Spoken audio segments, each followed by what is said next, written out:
Hey, welcome back. Thursday's workout here. Starting off with announcements. We got one more virtual class, which is tomorrow, 11:45. So join us.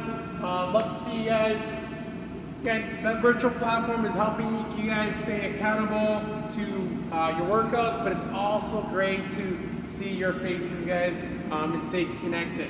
Even though it's virtually, digitally, we've appreciated that. So join us, keep joining us, guys. We'd love to see you guys because we do miss you.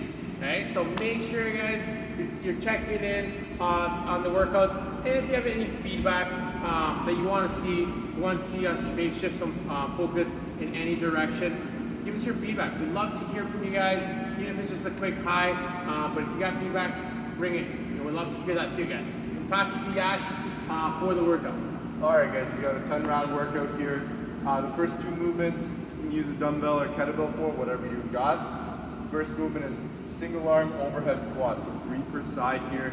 It's a little challenging movement on the mobility, so if you find that overhead squat position is not that great quite yet, even with a bar or just a straight object, let's just go overhead lunges instead of the overhead squats to really focus on the overhead position here. If you have overhead squats or even if you're doing lunges, I challenge you to keep holding on to that dumbbell for the dumbbell snatch right after. So hang on to it. You're gonna go for 5 dumbbell snatches per side, not alternating, 5 per side. Then you guys can put your dumbbell down. We're gonna go for 7 reverse sit-ups. For each round, I would say aiming for about 60 seconds to at most a minute 15 seconds per round. So let's say around that 12-15 minute mark is where you should be trying to aim to finish this workout in. The single arm squats, single arm overhead squats will probably take you a little bit longer to really get into the right position based on your skill level. So pick accordingly, don't go too heavy on this. If you are comfortable with the weights and you've done them before, I would prescribe 15-35 if you have the strength for it. If you don't, just pick something that you can maintain good form for all 3 reps on both sides there. Other than that, guys, I'm going to pass it over to Eddie for the afterburner. Afterburner, you can see in lots of those Bulgarian squats, such a good movement, guys, whether it's warm up or deload or even build strength. Today, 3-second pause at the very bottom. Depending on how you're feeling from the week, you can use it as a stretch to create more tension at the bottom, whether it be the hamstrings, core, glutes, guys, to connect all of that. If you want, you could add a little bit of weight to do a little bit of strength training. But 3-second pause, doing 3 on both sides in a total of 3 sets for the Bulgarian squats. We'll see you next in the warm-up. All right, here for the warm-up, guys. So starting off with the bottom of the overhead squat, or bottom of the wall squat hold. So you can do this against the wall. We've done it in the past before, but you can also try this against a door frame or some posts if you have some. See if you can use a broomstick or a PVC pipe in this position. So I'm just gonna put that PVC pipe against the post or whatever you have there to keep it nice and straight. Start off a little bit further back. Keep the elbows straight as you do this, guys, to mimic that overhead squat. Coming down, keeping the chest tall, keeping tension on that PVC pipe, and staying nice and tall. We're gonna be holding this for 60 seconds at the bottom. So feel it out for a couple squats, and then once you feel comfortable, we're gonna be holding the bottom of it. So as we come down, we're gonna get into that position, make sure back is nice and engaged, chest is tall, knees are out. 60 seconds there, you don't have to do it all at once. You can do 10 seconds at a time, 30 seconds at a time, whatever you feel comfortable, as long as you're feeling that engagement in the back and in your squat. Once you're done that, guys, we're gonna go on to some activation, 2 rounds here, starting off with 10 Turkish get-ups per side. So, sit-ups per side. So you're gonna use your weight, I'm gonna use a kettlebell here. Again, review on that sit-up. To get into that position, we're going to get that arm extended on one side using the weight. Opposite leg is going to be at a 45, and the knee on the opposite side is going to be bent. Hand up to the side. You're going to lean over to the palm of that hand, extend up, and then back down. Same thing. I'll show you guys from the opposite side. Going to come up, extend. Make sure I have full lockout on that kettlebell, making sure also my thumb is facing back, so I'm engaging that back, don't let that shoulder roll in. and then again controlled on the way back down. Once you're done 10 per side, we're gonna stand it up. We're gonna go into our single arm overhead lunge. So you guys can use this as a progression today for the overhead squats. So we're gonna press that kettlebell straight overhead, locking out that shoulder. We're gonna step forward, keeping a nice straight lunge so that front knee is vertical to the floor, or that front shin is vertical to the floor. And then we're gonna push off that leg to stand it up. And as we're doing that, we're making sure that kettlebell is in the same spot. So again, engagement in the back is real important when you guys are doing this warm up. We're gonna finish off with 3 and 3 single arm overhead squats. Now, if you don't have them, that's okay.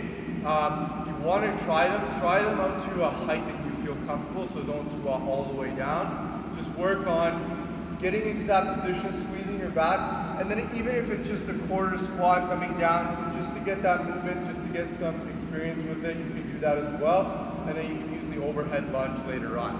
So again, with the overhead squats, guys, really try and stay as centered as possible. Don't let that kettlebell wander. I like to keep that bicep nice and close to my ear the entire time so I can keep that weight stable the entire time.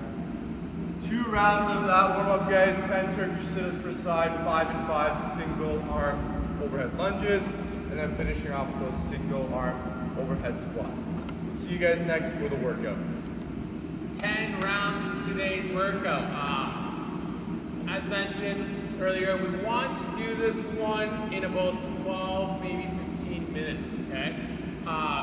So the overhead squat for the single arm object, you're focusing on your quality there, you're working on your mechanics, since it's only 3 guys. I have the dumbbell here. With that dumbbell, it's really easy to let it kind of wander, okay, or point, not necessarily the wrong way, point inward where we're not torquing that shoulder girdle. So try to bring your shoulder down, okay? Then squeeze your object as you're kind of twisting that object. So you're creating some torque in that shoulder. If you're able to create that torque in the shoulder, that overhead position is gonna feel a lot more comfortable in time, especially with just the 3 reps today. You should be working towards feeling what that shoulder should be positioned like in your overhead squat. From there, once you're locked out, guys, you can, just like a regular squat, shoulder width apart for your feet. You're gonna hinge at the hips, so butt back, guys. Weights mid, shoot. You're gonna go down in your overhead squat. Don't let this wander or bend your elbow, guys. Keep it locked out. Squat back up. Going for 3 as finish that 3rd one, you're thinking about the same mechanics on the next side, but it might be a little bit different. Maybe on this side, opposite side, you have to grip it a little bit tighter. You might have to focus on a little bit different on that side. Don't be surprised if it feels a little bit different, guys.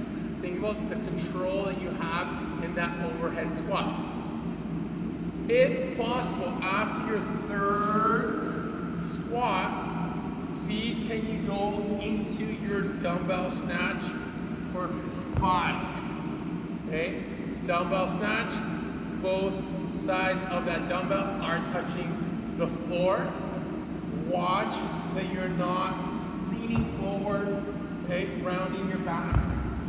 Make sure that you keep your back in that neutral position. So as you lower it, hinge at the hips, squat down a little bit. I got a small object, so I got to squat a little bit lower. If it was a little bit bigger, I would have to go as low. The movement, again, you're deadlifting it, driving your hips into it, punching that elbow as high as you can, back and up, then turning it around and screwing in that object into the ceiling, almost like you're turning a light bulb into the socket, okay? So it's a fast, fun, lit movement where you don't shrug up, you don't bend your elbow. Going for 5 on both sides. Now, the last movement here, reverse sit-ups. First I'm gonna do them without holding onto an object. So reverse sit-up, instead of your upper body coming up, your legs are gonna go up. Okay, so your setup is the same. Maybe your hands off to the side, maybe they're underneath you. which you might find a little bit more support, and not just support, but you're able to keep your lumbar a little bit more flatter. If that's the case, start by extending your legs, tuck your knees towards your chest. From there, you're going to lift your bum off the ground, control your descent before you extend your legs up. Watch you're not falling and rocking in that reverse sit-up. If that's tricky, hands underneath, off to the side, feel free to grab a door jamb on the one side. If there's a post available, grab a post. Maybe you're partnering up. Maybe if you ever want to do reverse sit-ups as partners, you can even grab your partner's ankles. Okay? Just giving you guys ideas.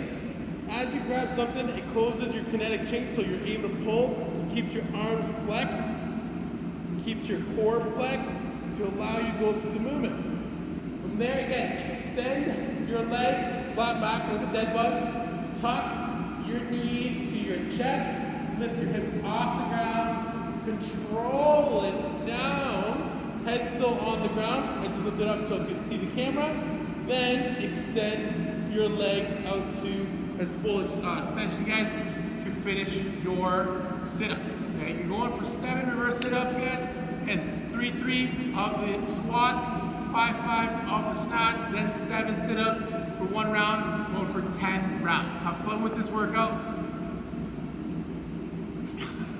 All right, guys, hope you enjoy the workout. So we have some, for the afterburner, we have some Bulgarian squats. So you guys can use this to stretch, or if you want to use it as an accessory just to strengthen all the legs, you can do that as well. For these Bulgarian squats, we're doing 3 per side, and I want you to pause at the bottom for 5 seconds. So you guys, if you have a box, use a box. You can do it off your couch, so off the edge of your couch. You're gonna put 1 foot on that object so that you're elevated off the ground. You're concentrating on that front leg. You might have to adjust that front leg based on how you come down. So if you find your knees tracking way far over the heels and your heels are raising up off the ground, you might want to bring that foot out a little bit further so you're nice and planted. So play around with that so your foot is planted to the floor. If you have good ankle mobility, you can bring your foot in a little bit more. If not, just push your foot out so you can stay nice and grounded the entire time. So, Bulgarian squat, guys, squeeze the hip, the one that's on the couch or whatever it is. You're gonna come down as low as you can, keep the knee in line with the big toe, chest nice and tall. Hold for that 5 seconds. Once you're nice and controlled, drive through that front leg and stand it up. Make sure this hip doesn't wander out on you, so you don't want that hip to face out on an angle. Try to keep everything nice and straight and in front of you. So, 3 on one side, 3 on the other. Take a break. Make sure you're doing 5-second pauses at the bottom so you can really feel the bottom position for that stretch and to strengthen that leg. Hope you guys will enjoy the afterburner. We'll see you guys tomorrow for the next one.